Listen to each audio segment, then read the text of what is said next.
Hola, kembali bertemu dengan saya, Bung Ropan. Saya agak gembira kali ini bahwa kemarin akhirnya tim kesayangan saya, Die Mannschaft, The Panzer, Jerman, meraih kemenangan pertama pada tahun ini, 3 poin di Nations Cup. Suatu hal yang gembira setelah 2 pertandingan sebelumnya mereka gagal meraih kemenangan ya di grup 4. Bagaimana kemenangan sudah di depan mata selalu hilang ya saat menghadapi Spanyol ya.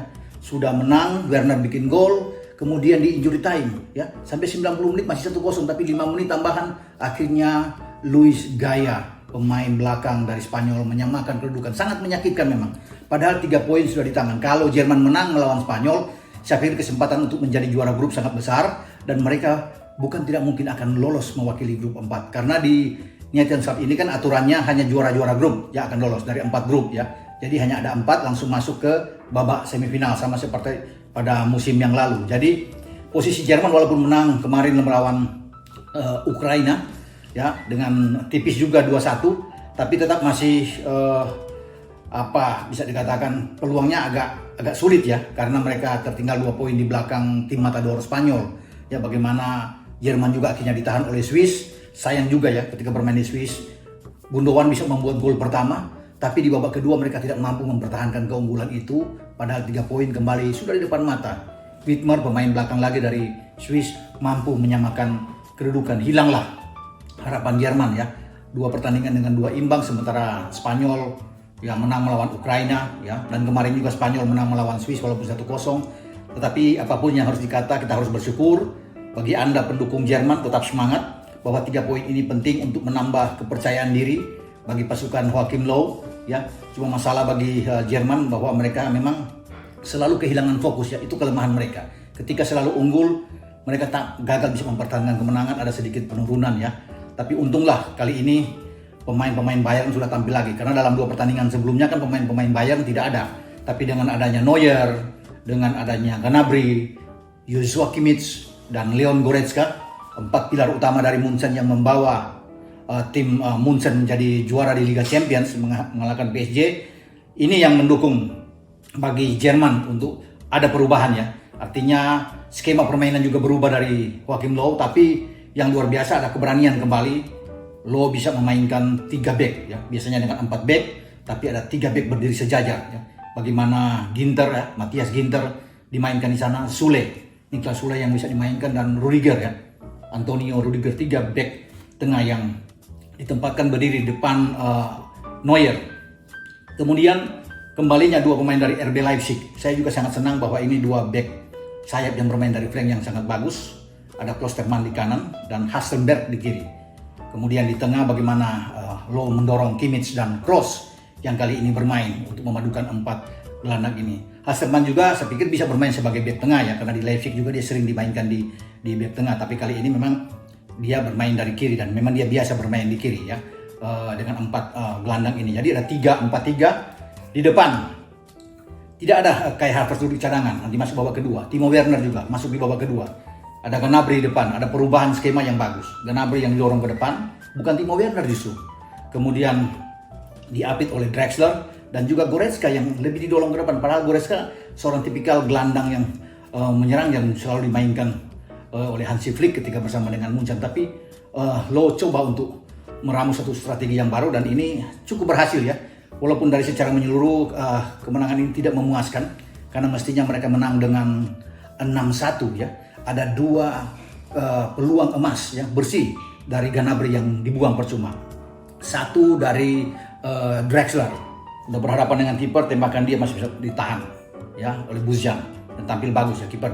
Jadi saya pikir peluang juga yang lain dari Klosterman ya. Bagaimana dari sisi kanan dia mendapat peluang dan dia menembak kemudian agak keluar. Jadi ada selesai 6 gol yang akhirnya cuma dapat 2-1. Ini harus ada dievaluasi oleh Löw kalau ingin menjadi juara, karena posisi kan Jerman ini terjepit betul ya. Kalau berjalan dengan mulus Spanyol bisa lolos ya. Menurut saya senang sih Jerman yang akan lolos, tapi ya kita bisa melihat bahwa posisinya kecuali dalam pertandingan nantinya berikut ini yang ada di depan untuk minggu ini, bagaimana Spanyol bisa kalah ya. Spanyol bisa kalah kemudian melawan 2 pertandingan sebelumnya adalah lawan Ukraina dan juga melawan Swiss, karena 2 pertandingan ini Spanyol keluar kandang. Kemarin Spanyol menang melawan Ukraina dan Swiss, ya, semua di kandang. Jadi kesempatan Jerman berharap bahwa Spanyol tertahan ya dalam 2 pertandingan tersebut, atau minimal 1 kali kalah lah. Sehingga ketika Jerman berangkat menuju ke pertandingan terakhir yang menentukan menghadapi Spanyol, ya Jerman akan bertarung habis-habisan, dan mungkin kalau Spanyol bisa 1 kali kalah, ini peluang Jerman tuh agak enak, karena pertandingan berikut nanti di depan mata kan Jerman akan berhadapan dengan Swiss. Jadi Jerman juga harus menang, tidak boleh kehilangan angka. Kalau sampai kembali imbang, ini sangat sulit. Jadi ini tantangan buat Joachim Löw bersama tim dia. Jangan sampai lagi Jerman terulang pada musim lalu ya. Sangat memalukan ya. Bagaimana berada di grup A, mereka menjadi juru kunci. Di sana juga ada Belanda dan Prancis, yang akhirnya Belanda yang lolos ya ke 4 besar. Bagaimana Jerman dalam 4 pertandingan hanya tidak pernah menang, 2 kali imbang dan 2 kali kalah. Artinya ini sangat memukul. Pasca Piala Dunia memang sangat menurun ya bagaimana penampilan Jerman, dan sungguh mengecewakan. Tinggal tergantung bagaimana sekarang Löw bisa memaksimalkan tim yang ada dan tidak boleh bermain-main lagi, bereksperimen ya. Kemudian mungkin kalau di pertandingan-pertandingan persahabatan bisa lah sedikit, tapi kalau di pertandingan-pertandingan penting seperti ini harus betul-betul memainkan starting 11 terbaik. Dan kita bisa lihat kedalaman Jerman cukup bagus. Bagaimana kali ini, biasanya dalam 2 pertandingan sebelum melawan Spanyol dan Swiss ada perubahan-perubahan di sana ya. Bagaimana Werner bisa bermain juga di sana, kemudian sebelumnya juga ada Sané, Emre Can bahkan ada di belakang, sekarang sudah tidak dimainkan cadangan. Ya, ada Gundogan, tapi Gundogan kemarin tidak dipanggil, artinya Kimmich yang sudah masuk karena ada pemain Bayern di sana yang ikut bersama-sama. Jadi perubahan itu terjadi, tapi yang luar biasa bahwa Goretzka itu didorong bersama dengan Draxler bermain di depan ya. Ya, ke depan kita tentunya akan berharap bahwa Jerman akan tampil lebih baik lagi ya. Kemarin menguasai sampai 73%, tapi hanya 2 gol ya. Dan mereka kehilangan juga fokus ketika ada penalti dari Ukraina. Ini yang saya takutkan, bahwa setiap kali mereka unggul selalu kehilangan fokus mereka ya, dan akhirnya bisa dikejar oleh lawan. Nah, Löw saya pikir harus betul-betul melihat kedalaman skuad yang bagus, meracik kekuatan yang ada, dan memang ini adalah buat saya ya pertandingan atau event terakhir buat dia. Mungkin di Nations Cup dan di Euro tahun depan, apapun yang terjadi dengan Jerman, saya pribadi mengatakan bahwa Löw sudah waktunya untuk mundur. Juara atau tidak juara, ini akan lebih baik bagi dia untuk segera keluar, memberikan kesempatan kepada pelatih-pelatih lain Jerman. Ada Nagelsmann yang bagus, mungkin ada Hansi Flick, ada Klopp, masih banyak, ada Tuchel. Pelatih-pelatih Jerman yang luar biasa, saya pikir yang punya talenta luar biasa yang untuk bisa menangani di Mannschaft. Sebenarnya buat saya pribadi, ketika kalah di Piala Dunia di Rusia kemarin, Löw sudah harus dengan elegan mengatakan saya mundur. Itu akan jauh lebih bagus buat dia. Ya, jangan sampai dia harus bertahan dengan ambisi untuk terus sampai ke Euro yang tadinya tahun ini kemudian ditunda karena pandemi. Akhirnya Jerman berantakan ya. Karena di Rusia saya pikir itu sangat menyakitkan. Untuk pertama kali dalam sejarah Jerman ya, sejak juara dunia tahun 54 di bawah pelatih Sepp Herberger saat itu, dengan kapten mereka adalah Uwe Seeler, Jerman juara dunia di Bern, Swiss. Jerman tidak pernah kalah, saya pikir ya, tidak pernah kalah di babak fase grup. Dan bagaimana kekalahan di Rusia itu adalah mencoreng nama besar Jerman. Tim yang pernah 4 kali juara dunia dan pernah 4 kali untuk runner up. Ini tim yang luar biasa. Tapi kemudian mereka akhirnya dipermalukan di Rusia kemarin ya. Ya, hanya menang 1 kali melawan Swedia, dan kemudian kalah dalam pertandingan penentuan melawan Korea dengan 2-0, dan sebelumnya juga di pertandingan pembuka mereka kalah 1-0 dari Meksiko. Padahal tahun sebelumnya mereka juara Piala Konfederasi. Luar biasa. Tim yang juara di Piala Konfederasi justru ada duduk di bangku cadangan semua. Ya, tidak bisa bermain. Jadi bagaimana Löw hanya terlalu berbulan madu terus, bereforia terus dengan para legiun veteran dia yang juara di tahun 2014. Memang saya menaruh hormat ya sebagai penggemar Jerman.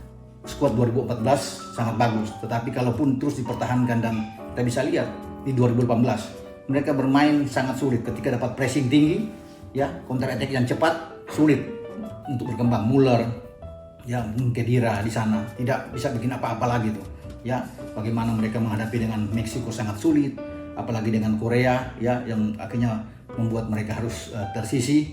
Jadi saya pikir kalau Löw saat itu menyatakan mundur, ini akan jauh lebih bagus buat Jerman. Tapi oke lah, sudah perpanjangan kontrak, ya, dia harus meneruskan kinerja dia sampai di Euro tahun depan, dan kita berharap Euro tahun depan pun Jerman tidak main-main, berada dalam grup yang sangat sulit, berada satu grup dengan Portugal, berada satu grup dengan Prancis, dengan juga Irlandia. Jadi saya pikir pertandingan melawan Portugal dan Prancis nantinya pada Euro tahun depan sangat berat walaupun Jerman menjadi tuan rumah di mana mereka akan bermain di Allianz Arena.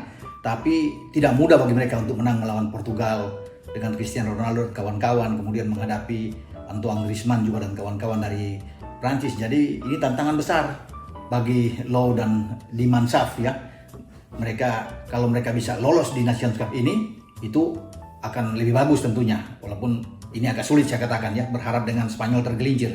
Ya kalau Jerman kalah berarti tahun depan juga mereka harus bertarung untuk mengembalikan nama besar mereka. Kalau kalah lagi, ya apalagi bermain di kandang, ya memang mau tidak mau harus dengan rela Low harus mundur dari tim nasional Jerman karena sudah cukuplah 14 tahun bagi dia ya untuk bisa keluar. Dia sudah menaruh prestasi yang bagus, juara dunia 2014 sebagai tim pertama Eropa yang juara di Amerika Latin.